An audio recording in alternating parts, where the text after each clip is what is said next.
The first 30 for 30 by ESPN premiered in 2009.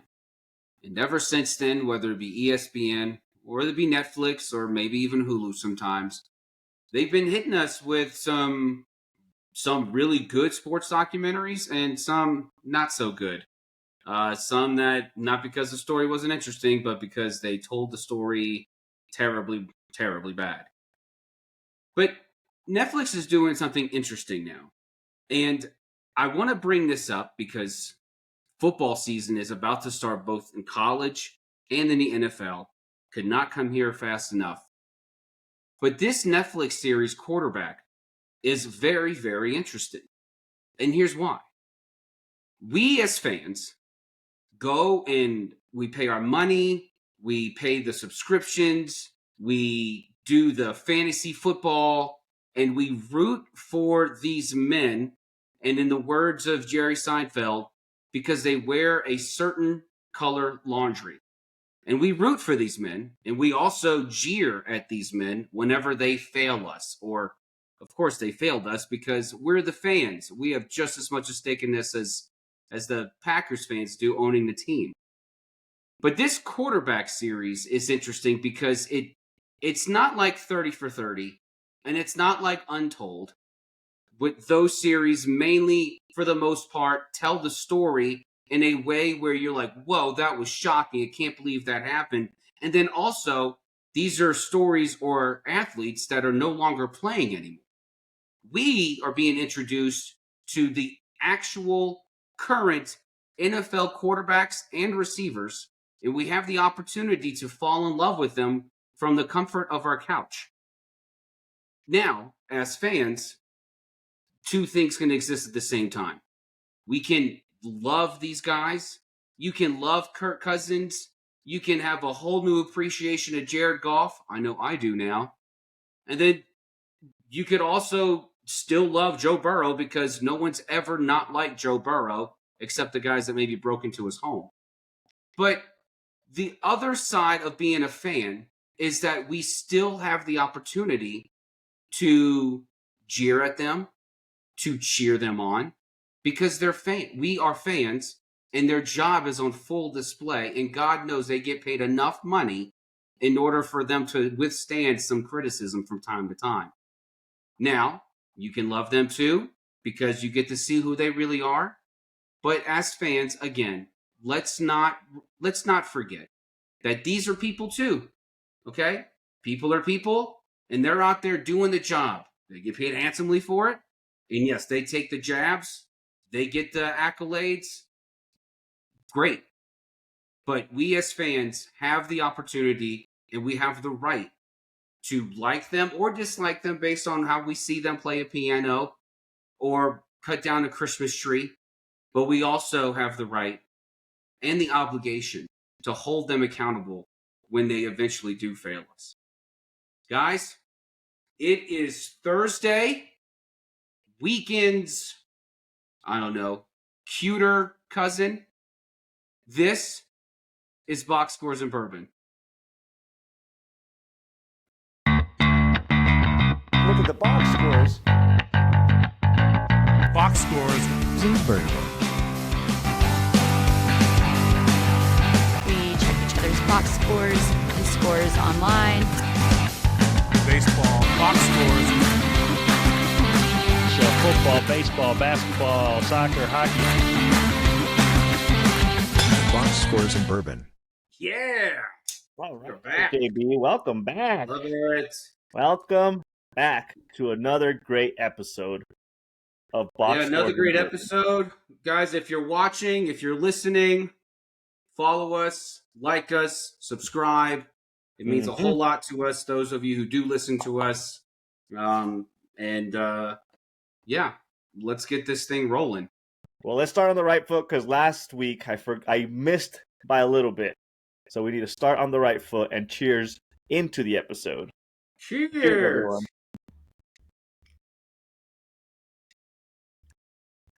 I want everyone to see my battle scars here. I gave blood.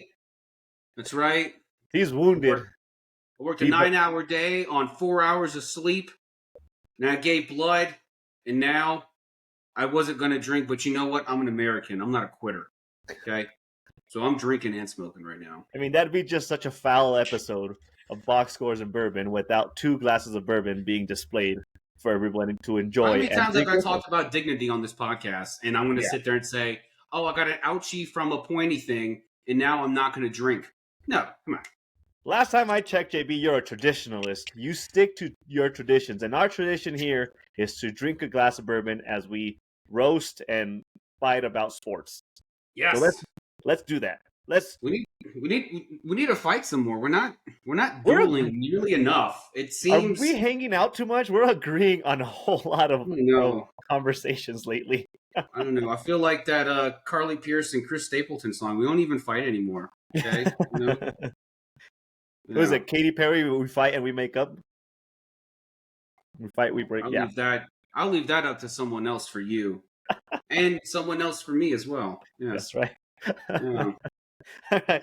Well, touching on what you said about the fan base judgment for like documentary series, I haven't watched the 30 for 30 in a while. And I've seen the traction that Netflix has gotten with releasing their series for like different topics, especially what do they call it? I think it's just called the quarterback, right? It's just called Quarterback. Yeah. Yeah. And I haven't watched it all. Like I've seen episodes here and there, but I've never watched the full season. But I do love the 30 for 30 and this aspect of just seeing behind the scenes of what happens in the sports world. It does bring a different type of, I don't know, attention, a different reality to what's going on with players. Because at the end of the day, we see them like once a week for football, every so often in baseball. But we forget that they're actually like grinding on a day-to-day basis. The last episode that I watched was 30 for 30 on the Tuck Rule, and that one was amazing. I loved the Tuck Rule 30 for 30. It encompassed so much of the drama that happened during the Tuck Rule game. It was awesome. But yeah, I mean, when it comes to the judgment that we place on that kind of stuff, I mean, give me a break with. Unless you're going to sit there and make your own documentary and do all this stuff behind the scenes on your own, you don't really get the right to be too critical of somebody else doing the work for you, for your entertainment. Yeah. No, I mean, it's the tale as old as time. It's the people outside the arena that are going to criticize those in the arena. So yeah, they're going to be as loud as they can just because they're losers who can't create anything or too afraid to do it. So. As a great man once said, how are you going to hate from outside of the club when you can't even get in? That's some good words. Yeah, that's a prophecy right there. Mm-hmm. Yes, it is. Let's jump right into our sports conversations, JB, because baseball's back.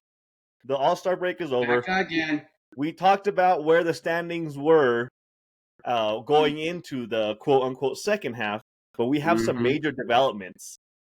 And we do. It has to do with a certain jersey that is being rocked on your shoulders right now. Yeah, I know. Yeah, I'm very well aware. Break the news to everyone as of 2 days ago? I think 2 days ago it was official.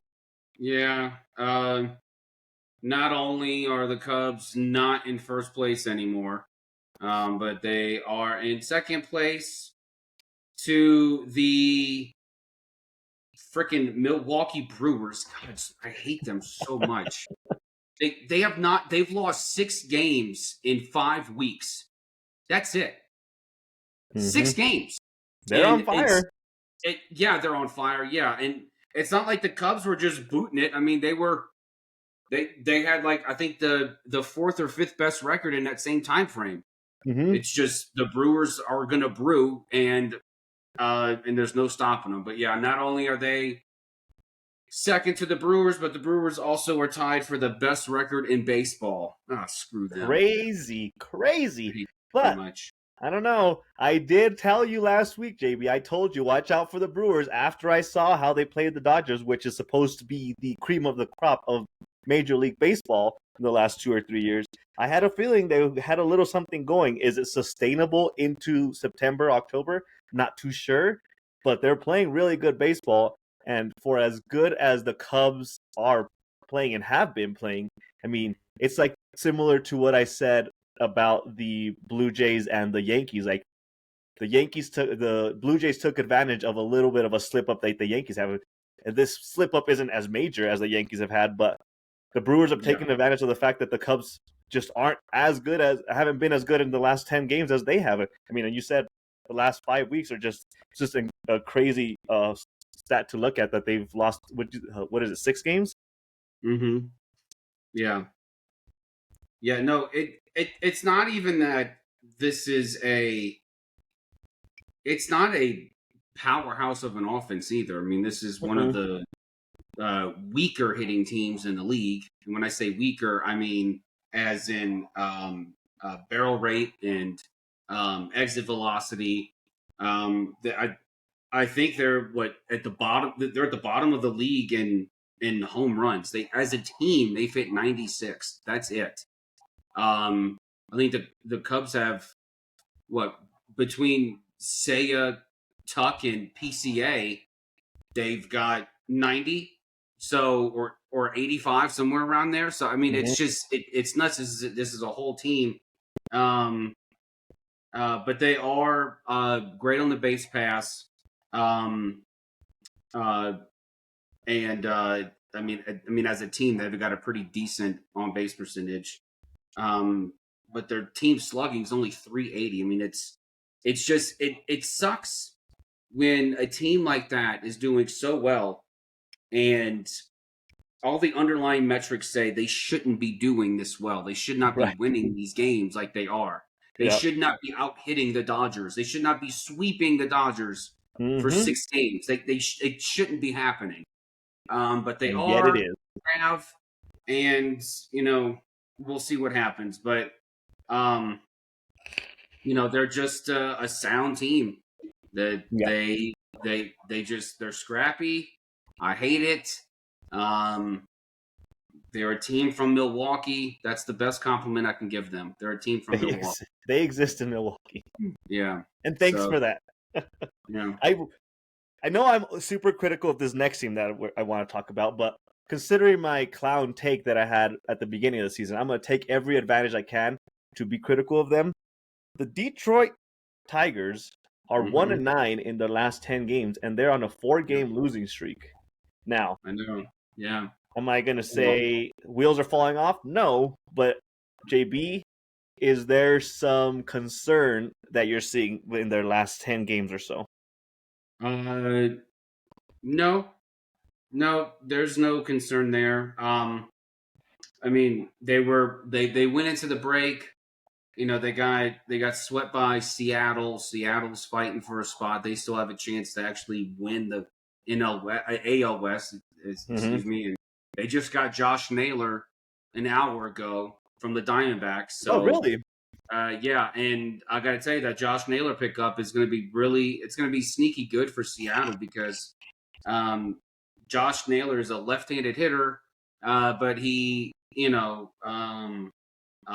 righties really well, and his hitting profile, his hitting style profiles well at T-Mobile Park, because you're not going to crush a lot of balls outside of that park. It's contact. It's use the field.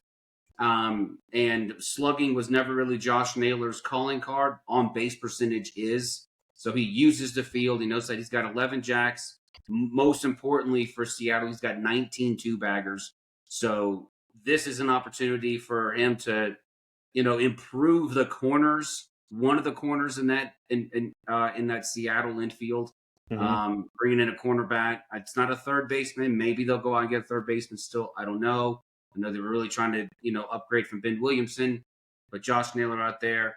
But going back to Detroit, so they went on a little bit of a heater before they got swept by Seattle. They come out of the break. They lose 2 or 3 to Texas, and Texas is looking. There's some signs of life there. They've actually been showing that Jacob deGrom is just absolutely vintage. And I posted the other day, Jacob deGrom will be in the hall of what could have been if he never got hurt. I mean, this dude is ageless. He's 37 years old, and he's pitching like he was never hurt. So, and then of course, you got the pesky Pirates. The Pirates always sweep people. I don't understand this. I don't like. I They don't set out to win the division. They just set out to be a every thorn in the side time of I every look at the team. Pirates, they're like sweeping people. So And I'm yet like, what? Where is this coming from? Who are you? And they're still not above 500. So I don't know how the math happens that you sweep Yeah, teams I don't. regularly. It doesn't And make any sense. you're almost 20 No. games below 500.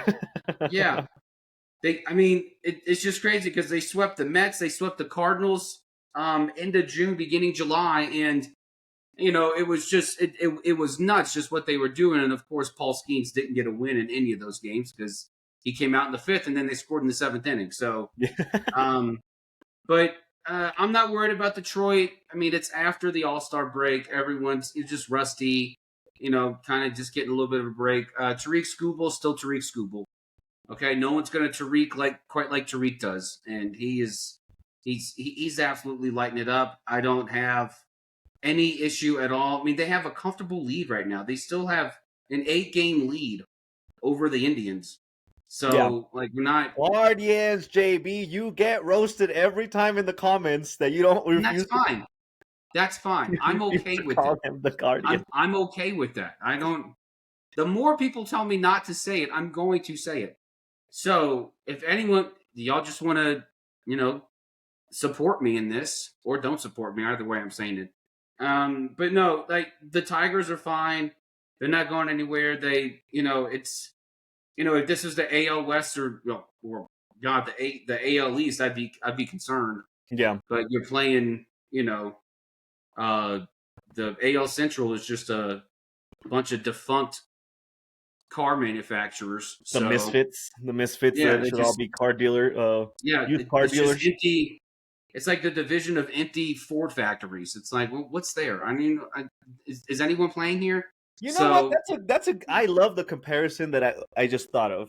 The AL Central is like division of used car dealerships. They're just raggedy. They're just like always trying to steal something. They'll get a good deal, like the Pirates get a good deal and freaking sweep a random team, but they don't do any damage come August, September. Like they're just out there to mess with people and take advantage of people. But speaking of your division, there's two teams that I feel like we just look past, and probably because they're like the stepchildren of your division.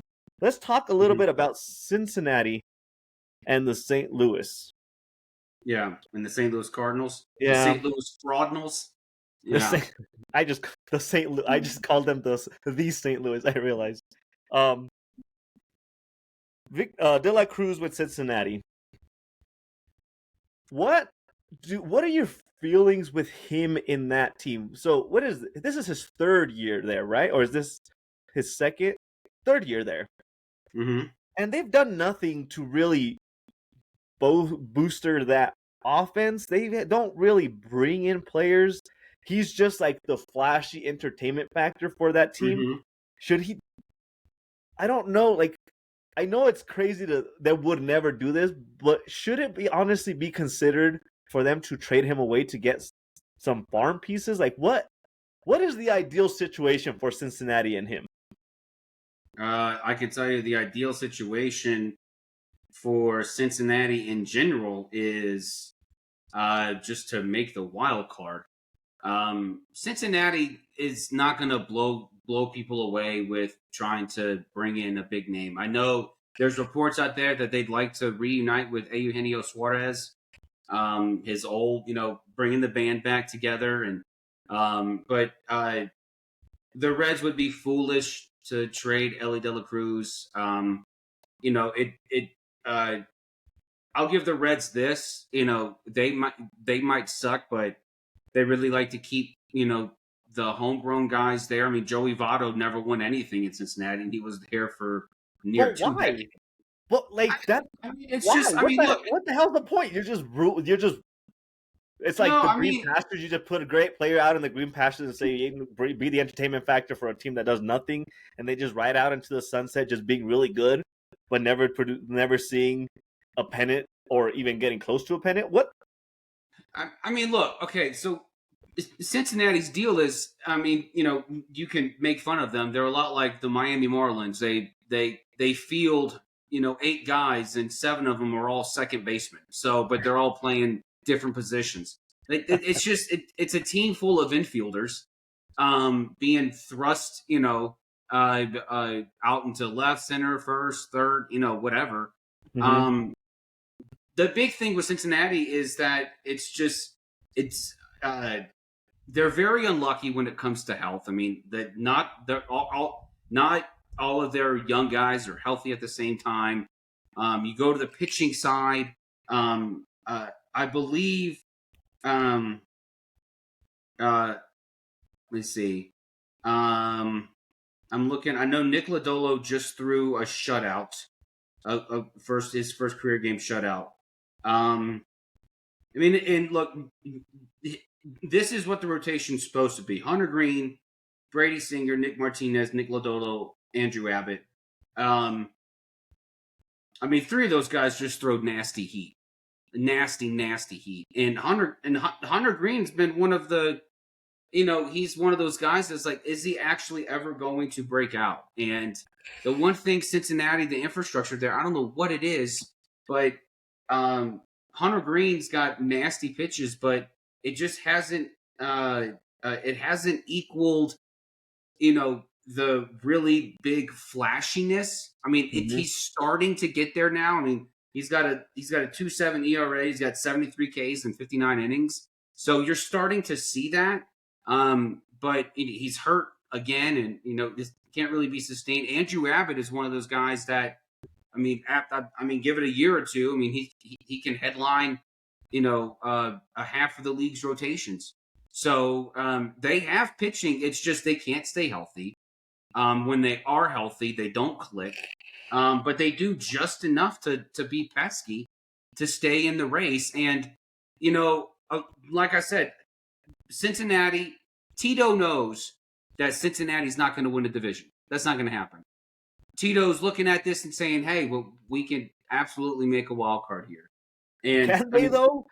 Can they? Yeah, I absolutely think so. Yeah. Because, look, they're only San Diego's third in that third wild card spot. And I don't know what A.J. Preller's thinking. I mean, I guess I kind of get he wants to trade Dylan Cease for prospects so we can take those prospects and go get Sandy Alcantara, which, I mean, honestly, not a bad idea. Cease is a free agent after this year. Alcantara's controlled through 2027 or 2029. So it makes sense to bring in a controllable guy. If so, in fact, you're just swapping one pitcher for another, that makes sense to do that. I just don't know if San Diego is going to continue to kind of just cobble together wins. I mean, right now they're losing 8-7 to the Fraudnals in the top of the 6th. To the who? The Cardinals. Oh, so I don't know what's happening with San Diego. The Giants are still in it. Congrats to Verlander for finally getting his first win of the season the other day. That was exciting to see. Laboring through 5 innings, but hey, he did it thanks to Rafael Devers, the Boston transplant, hitting 2 jacks. So against a bad Atlanta team. But Cincinnati's absolutely in the mix. Now, the Cardinals aren't going to go anywhere. No. The Cardinals should just do what they were going to do this offseason, which is sell parts. They've already DFA'd Eric Fady, so he's gone. That was the guy they got from the White Sox last year at the trade deadline, and he's already gone. Go ahead and trade Sonny Gray. They're already talking to Arenado about, hey, do you want to move? Is there someplace you'd like to go? Can we make your death just that much smoother for you, sir? Help me, help you, help us pull the plug on this relationship. Grab the cord, I'll pull your hand. Yeah, so, and then Pittsburgh, honestly, I know it's like they're so far behind. I don't even know how many years it would take, but I would love to see Skeens make the playoffs, but do you think the Pirates, while they have Skeens, would ever could make the playoffs? They just don't make moves to bolster that offense or really bolster that team at all. it's and look, I mean, it's all credit to that front office. They've done a great job at drafting and developing pitching. But they For the don't do last anything with it. 15 years, any pitcher that the Yankees or any other team dreamed of having was in the Pittsburgh rotation. And you were just plucking from Pittsburgh. Now the problem with the various regimes in Pittsburgh is that they're trading these real talented pitchers and getting bags of Doritos in return for it. Because if they were doing it right, they would be bringing in some really talented offensive guys. Mm-hmm. But Pittsburgh's offense is just, it's never there. There's no there. And you can pitch all the shutouts you want, but if you're not going to put runs up on the board, then hey, that was a really great loss that you pitched, Paul. Thank you for that. Great stat. I honestly, look, I've got nothing against Pittsburgh. I think Huntington should sell the team, but not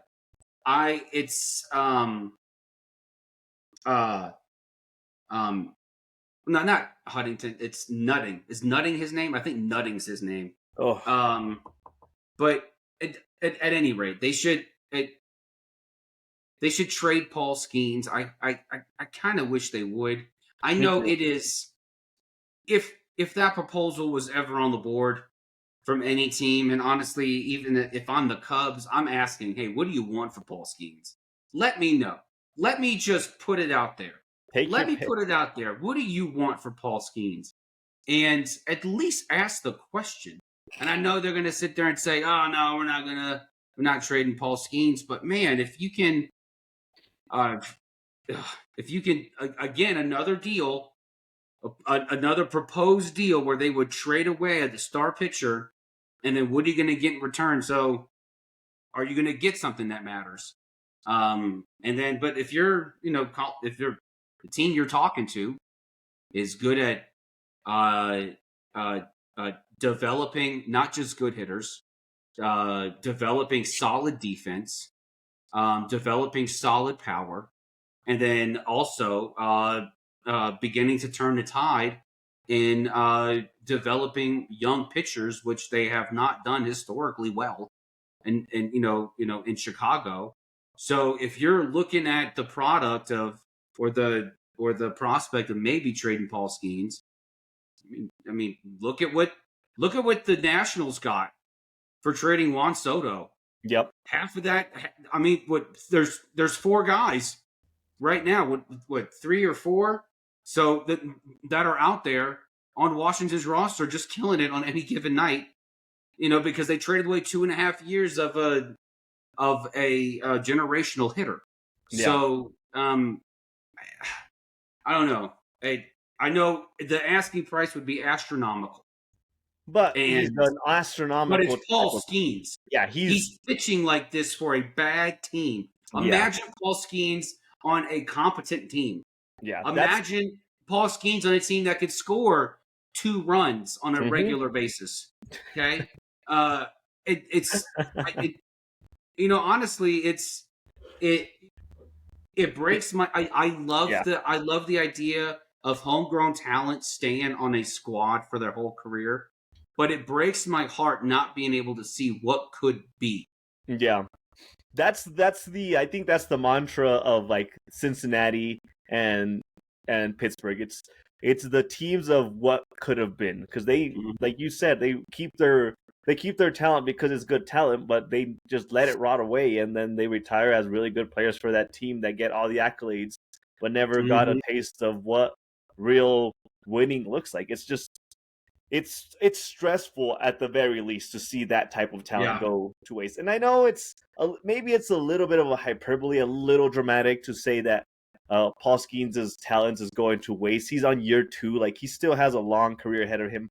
But at the same time, like pitchers' careers, unless you're like a Verlander, like the pitcher's career can take a high speed approach towards retirement real quick, depending on how your pitching is and the health of your body and things like that. It would just suck to see his career just kind of plateau at good enough to be really relevant for the Pirates, but never good enough to actually see the fruit of his success. Yeah. There is one more thing that I want to talk about before we move on to the next section, and that is the AL East with the Yankees and the Blue Jays. AL least. The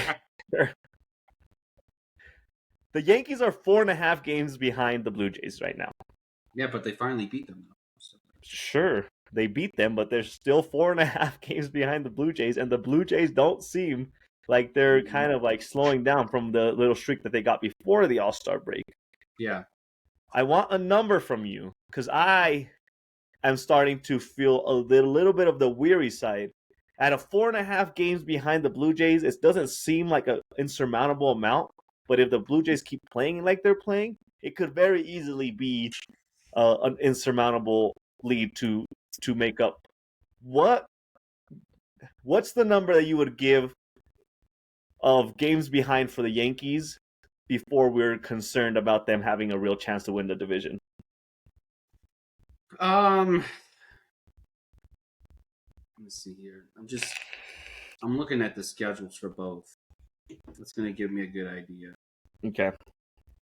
Let's see what the schedule is looking like for them. So the Yankees have some stints with the Phillies, Tampa, and then they have... Oh, no, I'm going backwards on my schedule. They are playing the Mariners and the Texans, Houston, the Twins, the Cardinals, Tampa, Boston could be a way for them to make up some ground. And all of August, they don't really play anything really relevant. They could be some easy wins with the Twins, and then they close out August with the White Sox. Yeah, that could be something. I'm looking at the Blue Jays. I mean, after they play a 4-game slate against Detroit starting today, and they won that game. And then they got 4 games against the Orioles, 3 against the Royals, 3 against Colorado, and then they kind of hit a nasty 10-game stretch where 9 games they'll play, 9 against the Dodgers. Yep. And then a 6-game homestand against the Cubs and the Rangers. Yep. So, look, if I'm the Yankees, I'm just trying to, what is it the kids say? I'm just trying to stand on business. Okay, that's what I'm trying to do. And then I'm also trying to figure out what the hell Brian Cashman means. It's like, yeah, we're gonna go to town. We're going town. What does Cashman ever mean? It's like that episode of Seinfeld when George isn't listening to his boss, and then the boss goes in the bathroom, but he just yelled at George for not listening, so he can't admit he didn't hear anything because he didn't follow in the bathroom. And then George is like, so give me a hint. And he's like, it's like in this song. You got to go downtown. And then, so they break down the whole, number of that song. And that's how I feel like Brian Cashman's doing. We got to go to town. What is that? I don't know what that means. What does that mean? What are you doing? Are you going to go to town as in like, you're going to trade Spencer Jones? Okay. Are you, what are you talking about here?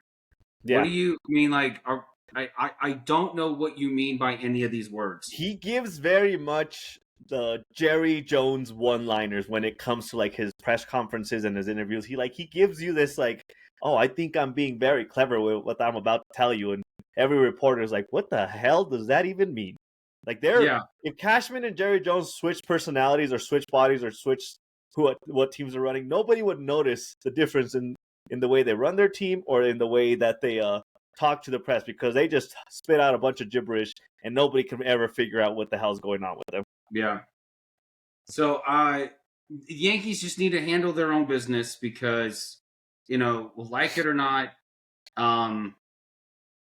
you can sit there and worry about, we're 4.5 back of first. But guess what? You're only 2 games ahead of the third place team here. And so,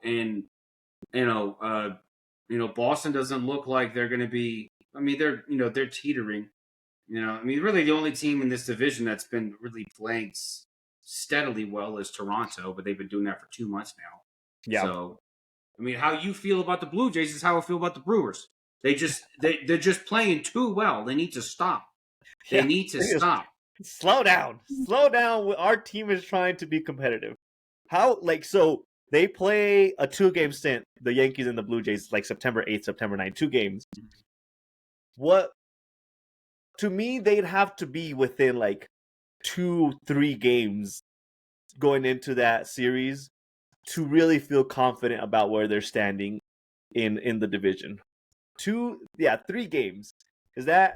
How do you feel about what I'm kind of saying here? What are you saying? That they need to be within shooting range by the time they play the Yankees play the Blue Jays again. I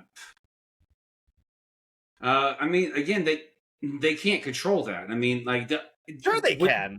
What do you mean the Yankees can't control how well the Blue Jays play? Well, the Yankees can control how well they play, and that's really gonna hinge on just what they do at the deadline with pitching. They need another starter. They need 2 relievers.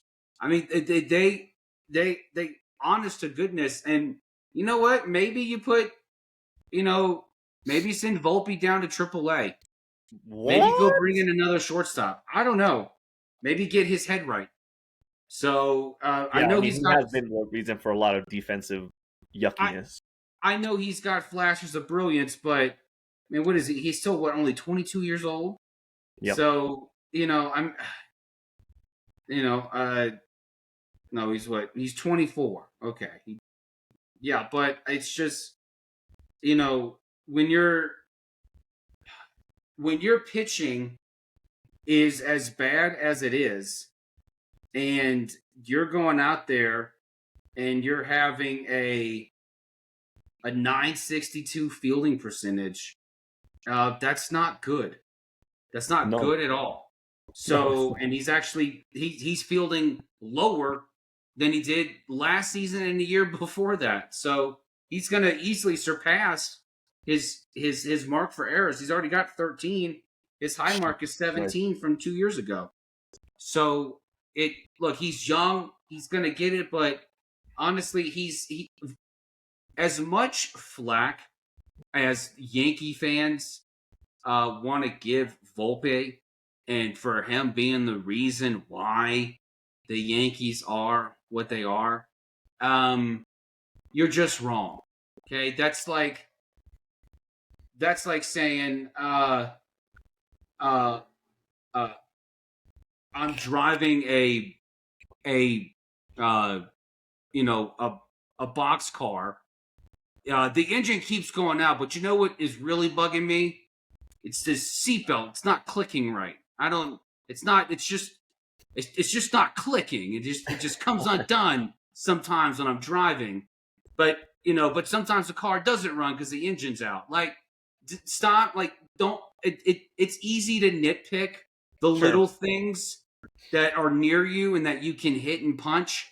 But it's the pitching. I mean, the pitching is the real issue here. So they need a starter. They need to go out and get 2 relievers. Like, they need a closer. Now, I mean, they need a lot of pitching help. Let's just put it that way. I mean, maybe they go bring back Chapman. I don't know. So, I don't know about that. Kenley Jansen. About Chapman, his tenure. Go bring Kenley Jansen to the Yankees. Yeah. So. All right. Well, for our next segment, I have 5 names that are trending towards getting traded. One of them you already hinted at. So I'll start with him, or you already referenced him. Mm-hmm. Josh Naylor. Mm-hmm. He was expected. It seemed to be some traction with him going to the Red Sox, and he ended up getting traded to Seattle, as you just mm-hmm. mentioned. Would the Red Sox have been a better fit for him, or you said that he was a good fit for Seattle, but would it have been a better fit for the Red Sox to get him before Seattle got him? I mean, I think Josh Naylor is a better fit for Seattle than he would have been for Boston. I understand them wanting to go get Naylor because he's a lefty hitter. But I think his Josh Naylor's profile, for some reason, I just think that his hitting style would have been wasted in Boston. It just profiles so much better in Seattle, where you have to be a pure contact guy. But being a lefty guy who can hit righties, and just the quirks of that of T-Mobile Park, I just think he's better with Seattle. I think it's. And honestly, if you'd have asked me 2 weeks ago where I thought he was going to go, I'd say probably Seattle, because really, I don't see Seattle really going to get a third baseman. I don't know how they're going to land a third baseman. Really, the third baseman that I thought made the most sense for them, but doesn't make any sense now based on how they're playing, is Bregman. I thought Bregman would have been a great splash for them, but Boston's not letting go of him now, not the way they're playing and the chances they have of making the playoffs. Yeah, I don't see them going to get Eugenio. There's just other teams that are going to overpay, and Seattle just doesn't have a strong enough prospect cabinet in order to outbid another team, because someone's going to outbid them. It would make sense for Josh Naylor to go to Boston. I think Abraham Toro's doing just fine at first base for them. I know they got Romy Gonzalez too, but they got a patchwork over there playing first. It's fine. It's working for them. So, I don't think you ever want to call one of your key positions a patchwork when it comes to the stability factor. I mean, first base really is like, honestly, all you're looking for first base is like a glove. Right. You're looking for a glove, and you're looking for a guy who can, smack some, line drive hits down the foul line. That's really what you're looking for. The days of having, Jim Tomes and Frank Thomas's, the days of, those power hitting first baseman, Pujols, all those guys, those days are gone. I don't see a lot of power hitting first baseman other than maybe Pete Alonso, and even Freddie Freeman. I don't consider a big just power guy. No, he has his moments, but I don't think he's meant to be the power guy. Yeah, so it's more like a Mark Grace or an Edgar Martinez type style of hitting. You want to be able to get your doubles, slap some guys in, but first and foremost, you need to have a glove for first. Yep. So, yeah, I'm just lucky the Cubs have Michael Busch. Michael Busch is an incredible hitter. So I'm gonna give a plug there. There you go. Let's move on to the next guy that you kind of just hinted at. Eugenio Suarez out of the Diamondbacks, third baseman. Possibly, most likely destination being my good old Yankees. Do you like that fit for them? I know you've. I like the Yankees getting any third baseman. Because they'll get outbid, or because you think they'll prioritize pitching? Well, no, I just like the Yankees getting any third baseman at all. They need one. Oh, you like them getting? Yeah. I just like them doing that. Look, I think Eugenio can fit on any number of teams. He can fit on the Yankees. He can fit on the Tigers. He can fit on the Mets. He can fit on the Cubs. He can fit on the Reds. He's going to fit on any. There are more teams who need a third baseman than there are third basemen available. And honestly, I said it a couple weeks ago, and I keep saying it. I think the Yankees should call the Pirates and go get Ke'Bryan Hayes and David Bednar, and maybe even go get Andrew Heaney too. Ke'Bryan Hayes hits right-handed, but he's such an extreme pull guy that his oppo percentage is near 26%. So with that left field porch out there, he'll not left field, that that right field porch, he'll do great. Yeah. Out there, like just being able to pull it and just make some splashes out there. I think if Brian Hayes makes a lot more sense. I don't think it's going to cost them nearly as much. At least for Brian Hayes alone, if they take on the contract. And the Yankees are really creative at being able to take on money and take on the contract. And so that way the prospect capital is less and you're not really selling out or all that, because if I'm the Yankees, I'm doing everything I can to try to hold on to as many of the prospects as I can. Honestly, the only two that I'd be willing to trade are George Lombard and Spencer Jones. And I would only trade George Lombard if I'm getting a controllable infielder. So if I'm going to get a guy coming in return, it's going to be a controllable infielder. Great. Then, that would be Brian Hayes. You got Hayes, you got Volpe, and you got Jazz from, third to second right there, locked down for the next few seasons. Mm-hmm. So, and if that's what it takes for me to get these guys in, take on the contract and not have to give up so much, then go ahead and do it. But Suarez belongs on any team. He's just one of those guys. He's just all he does is hit homers. Yeah. That's all he does. And my goodness, I hope he does it for the Cubs, because I'm tired of seeing him do it against the Cubs. He hates the Cubs. He hates the Cubs with the power of 1,000 suns. This dude mashes us every single time, and it's just exhausting. I would love to see him do it against the Brewers. That sounds great. Hey, Eugenio, come to Chicago and hit against every team like you play in Chicago. There you go. There's a tagline. Okay, you play half your games in Chicago, and you seem to do very well. You seem to do really well when you're around us. Let's see how well you do when you're one of us. Because even the Brewers could use a third baseman. And I am not gonna like life at all if the Brewers get Eugenio. And I honestly don't see the Brewers coughing up what's necessary to do that. Who's your next guy? It doesn't seem like the Brewers have that kind of big money spending when it comes to big names. No. The next guy, and forgive my mispronunciations, I always get harped on online whenever I mispronounce the name. Why don't you just spell it and I'll say it for you?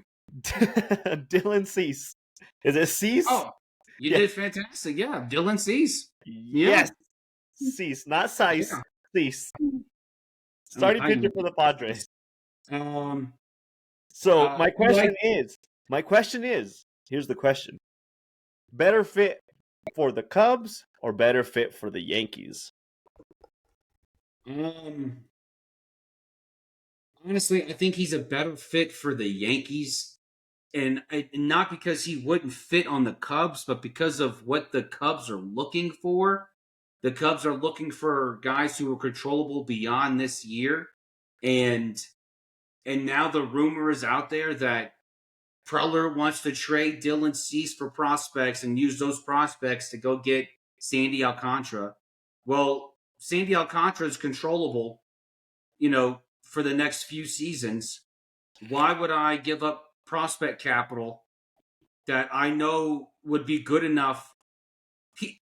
Here's if I'm Jed Hoyer and Carter Hawkins, and I offer up a package of prospects for Dylan Cease, and they say, yeah, I like that package. I'm hanging up and I'm calling Miami, and I'm offering that package for Sandy Alcantara or maybe Edward Cabrera. Because I know those prospects are going to end up in Miami anyway. Why not just come for me? I'll get the controllable guy. You trade Cease to the Yankees, whatever. I don't care. So I just as a pitcher, take out the middleman and just go direct to the source. Take out the middleman. Thanks for doing my work for me, AJ Preller. And now I'm just going to go out and go get the guys. Now I know what the deal is. Dylan Cease would fit on any rotation at all. His style is just, he's a bulldog. I know his numbers don't look great right now, but his peripherals are actually pretty solid. So he would fit just well in any rotation. The problem is that when you're dealing with AJ Preller, you're going to get, swindled. Okay. Mm-hmm. You know, he is going to steal from you. It's just going to happen. Um, and so the Cubs, in their desire, already stated that they want to have controllable pitchers beyond this year. They want to be able to bring those guys in. If you're going to trade the prospect capital to go bring in a new guy, and the guy you're bringing and the guys you're trading are not going to be there, just in case, you know, you lose Tucker, and then eventually, you know, when, you know, they inevitably let Seiya walk. You know, you want to be able to have something like, okay, well, at least we got control here. We got a guy here. Now we can figure out the rest of the pieces. If I'm the Yankees, I'm not really too worried about that. I'm not, because you have you have Luis Gil. He will be back. Garrett Cole will be back. Yeah. And then you already have Rodon. You have Max Fried. You have Cam Schlitter. Clark Schmidt's going to come back. They have a rotation that can get them anywhere if they can stay healthy. So if I'm the Yankees, I'm not really worried about, can I control Cease beyond this season? Not really worried about that. I'm worried about trying to get through now, because the prospects I trade, or whatever I trade to bring in Dylan Cease, hypothetically, I'm really just going to keep that by the return of my pitchers next season. Sure. You know, I'm curious to see if the way that the Juan Soto trade played out, with them trading him for a 1-year loaner, expecting to sign him, and then them losing out on the Juan Soto. I'm curious if there will be some sort of like quote unquote trauma with that type of deal. When do you really want to trade for a 1-year loan and bank on being able to keep him, or if you don't really care about keeping him, how much do you give up for them? I'm curious to see if that Juan Soto effect trickles down into future deals that the Yankees make. On the other side, with the Padres, with how they're sitting right now, I'm curious to see at what point they'll pull the trigger in one direction or the other come trade deadline. I was listening to this, I think it was like an MLB insider talking about how long GMs wait to decide if they're going to be selling pieces or bringing or buying pieces. And the insider was saying some GMs have talked about how they literally go down to like one game to decide if they're going to trade, if they're going to get rid of some of their pieces. I'm curious if the Padres are taking that mentality, because obviously they're not going to catch the Dodgers for the division, and they're right in the middle of the wild card race. Is it going to be one of those situations where they wait until the last game before the trade deadline to see where they're sitting and how their team is operating, to just say, okay, yeah, no, we'll trade Cease, or we're actually going to buy pieces because we're right there to make sure that we can like lock in a wild card spot going into September. It's an intriguing factor. I thought it was really interesting to hear the fact that GMs really wait until like one game. How your team plays in one game is the like make or break for your season, and how much they wait until the last possible second to make that type of decision. It just goes to show that when it comes to like 162 games, like you really don't know what team you have like at any point up until the trade deadline. Like you can say everything about like the All-Star break being the halfway point for the season, and you can say like, well, at that point you should know if you're gonna be competing. No, like teams literally wait until the last minute, the last possible game, the last possible second to say, you know what, I have hope. I really think these pieces are gonna work out, and I like what I'm seeing. Or you know what, F it, we're done. Like that one game told me everything I needed to see about our team. We need to sell some pieces and get ready for next year. I'm curious to see if the Padres are going to take that mentality, because right now, if there was a team that I would say is on that limbo, the Diamondbacks would be one of them. But I think we would agree that they're more trending towards probably selling a lot of their pieces. Oh, the Diamondbacks? Yeah. They've already self-admitted this. Josh Naylor trade seals it. Yeah.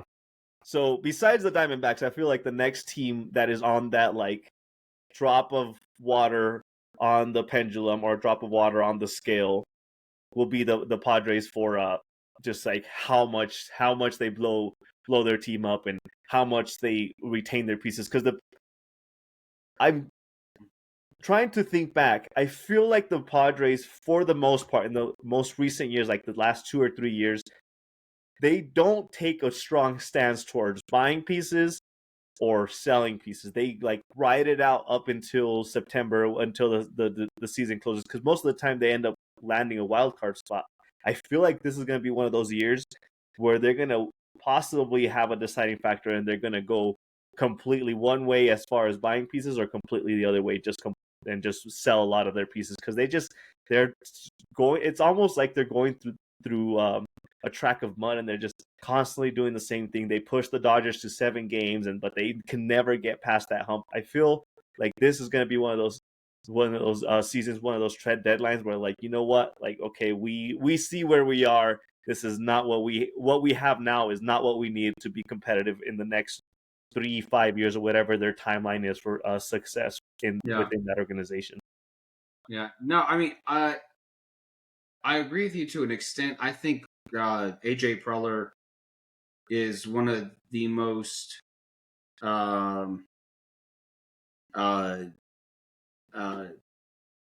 conniving GMs or baseball ops guys out there. He's got no problem trading his like people on his roster, players on the active roster, and to bring back guys who are going to be on the active roster, and then finding a way to trade another one of his veterans to bring in pieces. He's got no issue doing that whatsoever. And if he says he's going to trade Dylan Cease, or he's thinking about it, I guarantee you he's got a deal in mind already. And but Preller is not one to sit there and just make a move without already having 2 or 3 planned right behind it. Sure. So if he's saying he's thinking about trading Dylan Cease, if that report's out there, guarantee you he's got a second and a third move lined up to go right along with that deal, just to make sure that whatever roster comes, whatever San Diego's roster looks like 1 August, it will look slightly better than it did on July 31st. Better for, I guess the thing would be better for the future, better for the season then, right?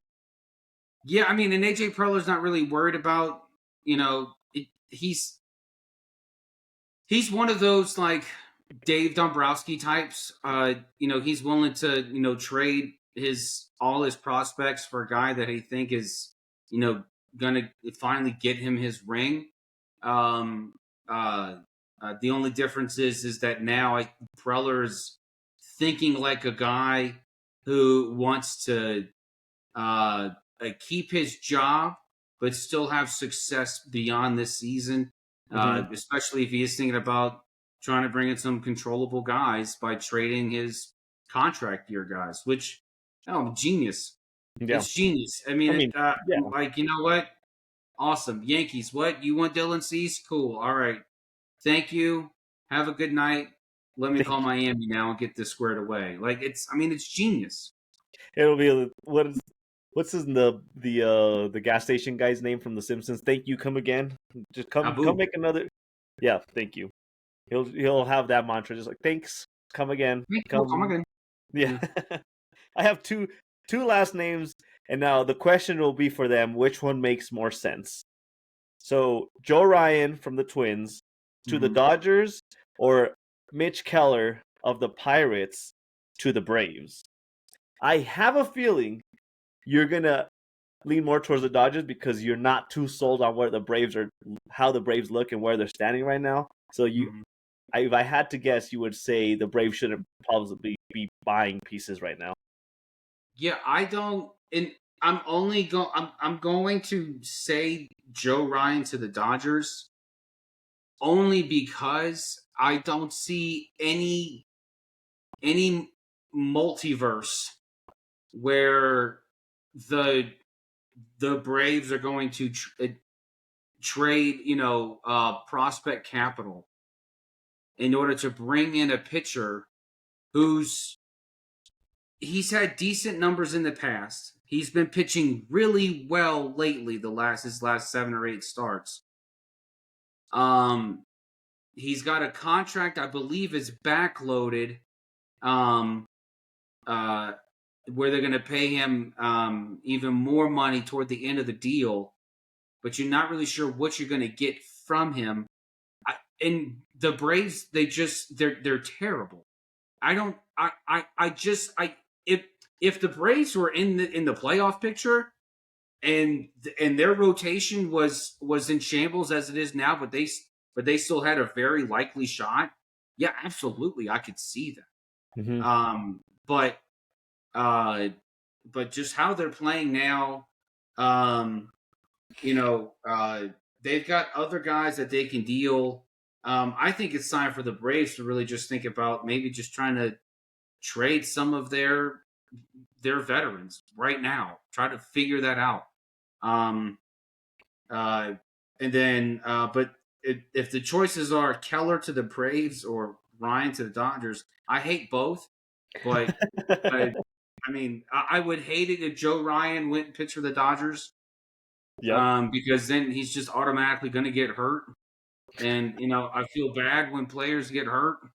I don't root for injuries, but if you're gonna pitch for the Dodgers, their strength and conditioning coach just needs to be brought out back and put out of his misery, or better yet, put the Dodgers out of their own misery and get rid of them. But it makes sense to bring Joe Ryan to the Dodgers. I'd like to see Joe Ryan and Cubby Blue. That sounds wonderful. Hell, I would love it. Look, I would love it if the Cubs could build a package with Minnesota alone and go get Joe Ryan, Joan Duran, or Griffin Jacks, and Willie Castro. If you can get 3 of those guys, in just one fell swoop, that would be awesome. You would pay out the nose to do it, but Jax, Duran, Ryan, they're all controllable beyond this season. And I believe Willie Castro is too. So being able to bring in those guys, that would be amazing. You just have to do one trade and your team is just automatically better. And then to top it off, go get Suarez. So the Brewers don't get him. They'll trade for all these players, and all they'll lose is a 24-pack of water and two family packs of Doritos. Live in La La Land all you want, JB. As every typical fan, go get this great guy, and you'll lose nothing. The Cubs are going to pay out the nose, and I said this on the pod before. If it doesn't create in me a very visceral pain for what we gave up, if that pain doesn't outweigh the elation I have, then good job. You did a great job. If the pain outweighs the elation, I'm disappointed because I'm like, what did we do? What do you do? I love seeing you as a Cubs fan. I'm the same way. With the Cowboys fandom and with the Yankees fandom, go get all these great pieces.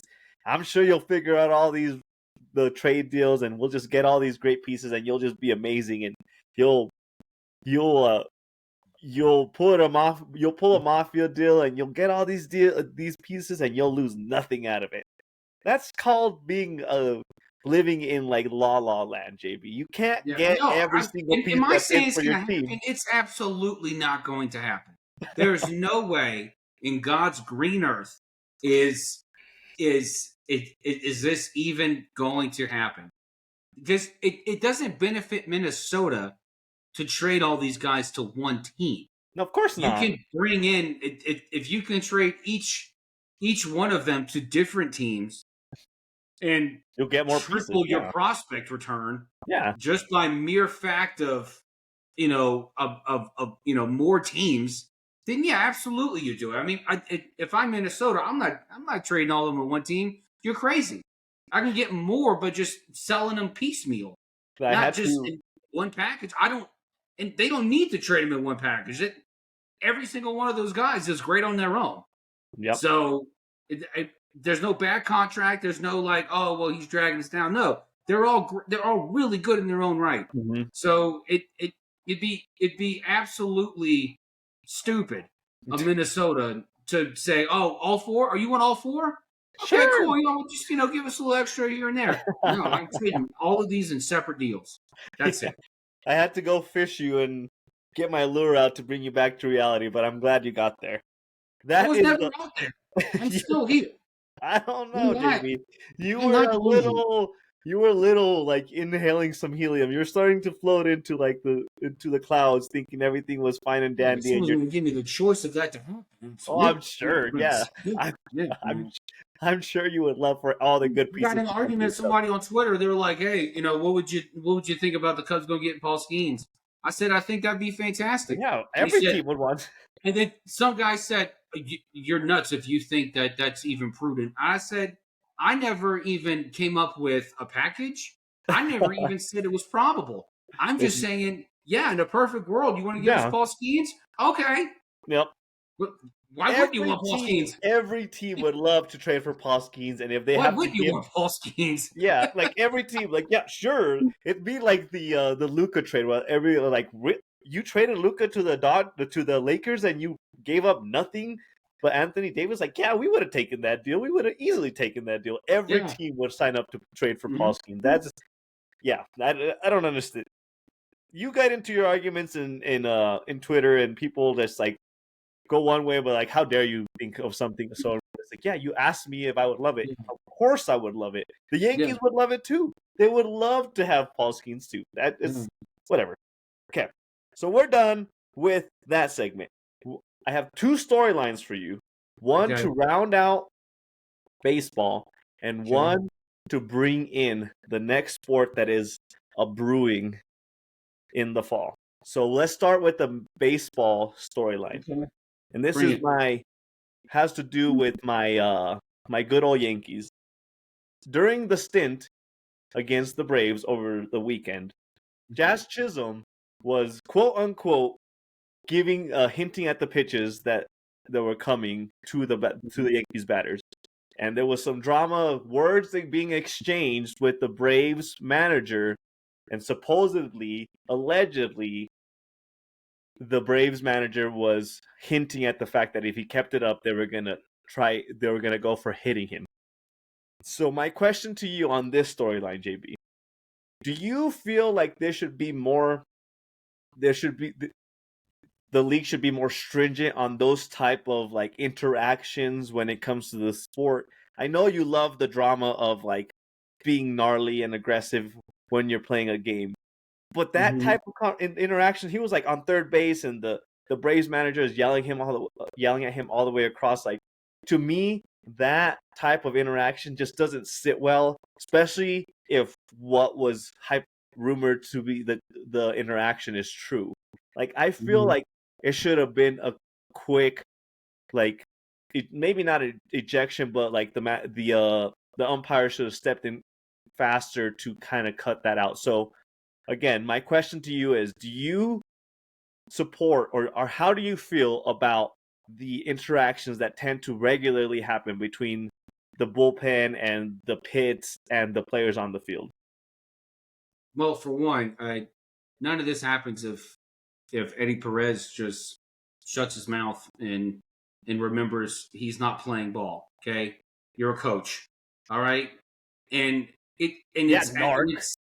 it's so stupid. Like, he knows exactly what he's trying to do because he's going after the most volatile person on that team, Jazz Chisholm. Like, Jazz is not going to back down from anything. So you knew what you were doing. No matter what you say that you meant, you're saying, hey, good thinking, or hey, I'm going to headhunt you. Whatever this means, I don't know what that's supposed to mean. Well, it was this, and then this. That was the thing. whatever it is, you did it to the most volatile person on the field. So, yeah, what did you think was going to ensue? Now, your next question is, what do I feel about bras? No, not the brawls, just the interactions that happen that tend to like brew. It's Oh, nonstop where like managers or players are yeah. like talking crap to the players on the field, like that kind of thing. Like That, I mean, I look, and that's the other side of it. It happens. It's baseball. Everyone gets a little chippy. People are chirp, chirp, chirp, chirp, chirp. It's a tale as old as time. And honestly, like, it's not like the olden days where, you got George Brett coming out of the dugout to attack an umpire, or George Brett running at a pitcher because he got thrown at. uh, Albert Bell, yelling at an umpire because he's not going to take first base, or Albert Bell running toward a pitcher, or Don Zimmer getting manhandled by Pedro Martinez. Like, it's not like this stuff happens. It's baseball. People get chirpy. Everyone's real chippy. It happens, and it's fine. It's Is it okay. though? Is it? I don't have a problem with it. I mean, they're out there. They're busting their balls. I mean, look, it's freaking, it's the end of July. It's hot outside. Okay? We're out here playing. You're giving the excuse of weather as far as making it okay. Well, I mean, and then also, I mean, Eddie Perez is probably just trying to make it interesting for the Braves. What are they playing for? They're not playing for anything. Well, So, you're bringing in an old school rival, a 90s rival. You're playing now. I mean, so, yeah, I mean, you're going to make it interesting. Sure, okay, fine. I'll give you the interesting factor, but I feel like for how long that interaction went, like that should have, the umpires, for as quick as they are to kick somebody out of the game, like they should have stepped in a little bit sooner. It's not like the interaction was between third base and the manager's pit. Like the umpire could definitely hear that interaction. They should have stepped in. Like, somebody cut it out. Manager, you are the quote unquote adult in the team. You can't be interacting with these players in that way. No matter what you have to say to them, just leave it alone. That's how I view it. Okay. My next story kind of ties it all back with the Cincinnati storyline. How I referenced that the Cincinnati Reds hate paying players. Mm-hmm. So now, in the NFL world, we have the Cincinnati Bengals having their own paying players drama with two of their defensive players. They're getting on the tit for tat with their first-round draft pick, Shamar Stewart, on like semantics as far as defaulting on your contract, and they want to sneak in some verbiage into how their contract is played out. Mm-hmm. But they're also refusing to pay Trey Hendrickson his well-deserved money. JB, how do you feel about the way the Cincinnati, you can say Cincinnati sports teams, but let's talk about specifically the Bengals. How do you feel about the Cincinnati Bengals and the way they tend to regularly operate within their like negotiations for signing players? I think it was Bill Simmons who said this best. He said that the Bengals are like your buddy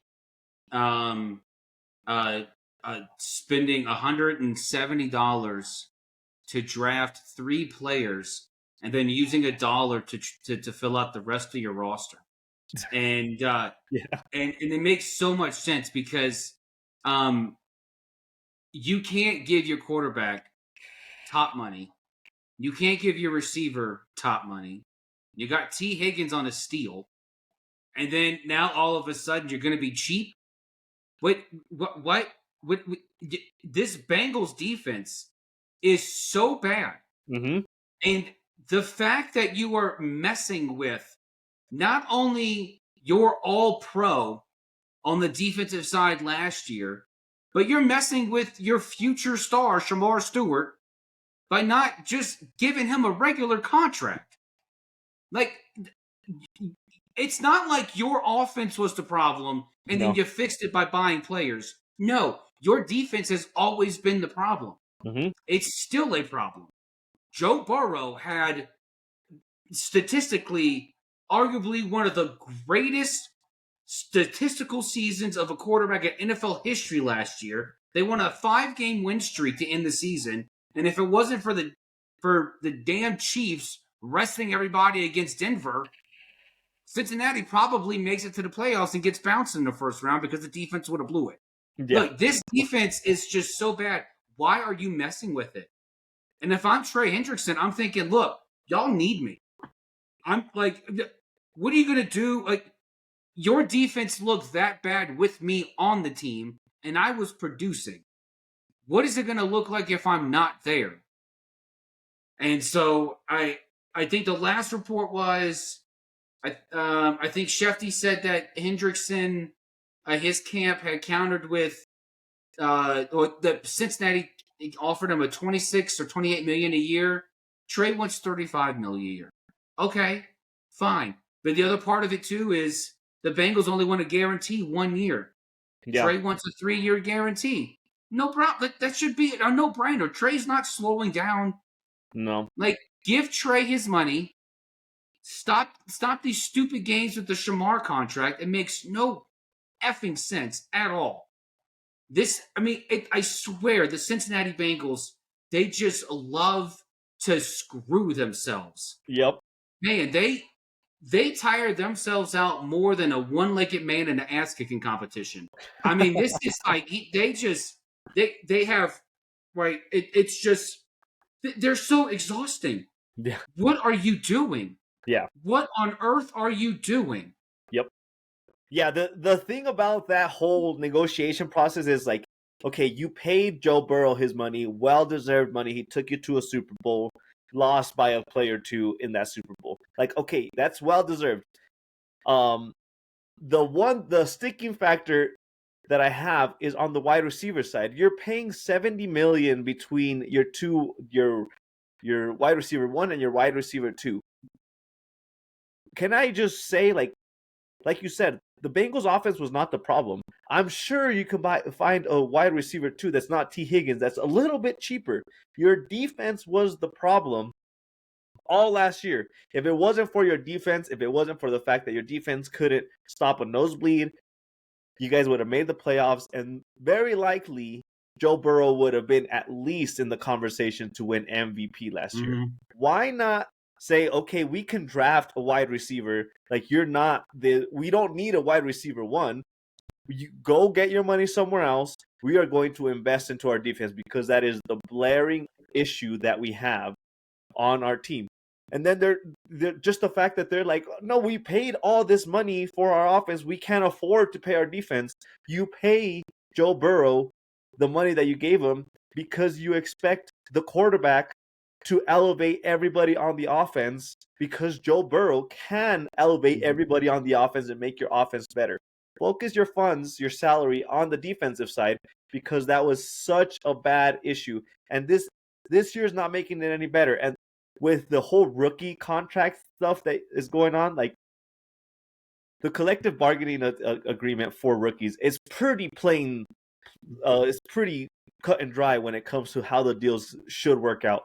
Trying to sneak in this verbiage as far as defaulting if you get in any type of personal issues, like, do you really care that much about that type of factor for a player that never had issues in college? Just give that guy your money. You drafted him because you knew that the Hendrickson contract was an issue going into this offseason. You knew that was going to be a sticking point for him. Like, you drafted him to potentially have his replacement, and now you want to play games with both of those players, and now you're not going to have your cake, and you're not going to eat your cake. It just blows my mind how the way that GMs operate their organizations. And there has to be something in the water in Cincinnati, because like we were just talking earlier, like the Cincinnati Reds don't want to bring in any players, and the Cincinnati Bengals find really good pieces, and then they don't want to pay them. They don't want to keep them, or they want to take the approach of, well, you're playing for us, whatever, you should give us a discount because you're playing for us. It just blows my mind the way that those Cincinnati teams are operating the last 4 or 5 years. Yeah. No, I have nothing more to add to that. I agree. Perfect. Perfect. We end the episode on agreeing on something. Love it. We are done, JB. Did you drink something specific, or what did you drink? I drank this 12-year Balvenie with scotch, so it was very smooth. I didn't want anything with too strong a proof, so I went with a scotch, and I was smoking an Alameda, so nice, really good discount cigar. So nice. good for the money. What are you drinking? I drank a 10-year Russell's Reserve whiskey. Very neat, very smooth going down. I smoke my so that nobody cares what I smoke on my vape side, but this is one of the top bottles that I have from the birthday reserve that increased my bar collection. So it was really good. Good. All right, JB, people can find us on Spotify. They can find us on YouTube, Apple. They can interact. Yep. They can interact with us on Twitter or X, Instagram, TikTok. Did I miss anything else? Where else? Box Scores and Bourbon and at BSB Sports 24. You can find us pretty much anywhere. Perfect.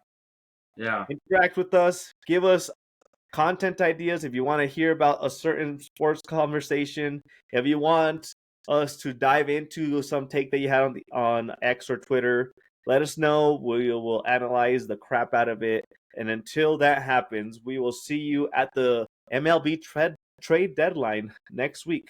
Until then, That's right. Cheers, everyone. Stay thirsty.